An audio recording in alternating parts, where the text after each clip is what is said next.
अस्सलाम वालेकुम नाज़रीन, मीरपुर माथेलो का कदीर बलोच जी रिपोर्ट शेयर कंदा हलूं।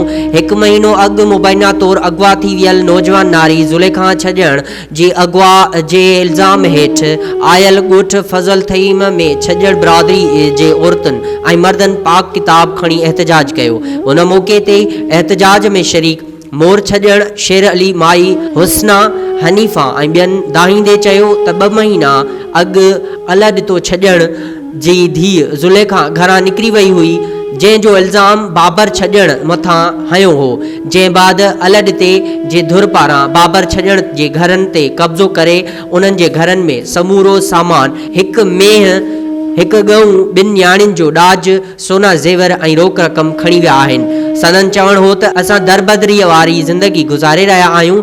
असांखे अगवा थियल नींगरीअ जी का बि ॼाण नाहे। नाहक असां मथां कूड़ो इल्ज़ाम लॻाए 5 ॼणनि खे पुलिस हथां गिरफ़्तार कराए केस दाख़िल करायो आहे। हुननि जो वधीक चवणु हुयो त असांजी पुलिस का बि मदद न पई करे। असांखे केतिरा ई भेरा हुननि वापसी मोटाए छॾियो आहे। वसवारनि खे अपील आहे त असां सां इंसाफ़ कयो वञे।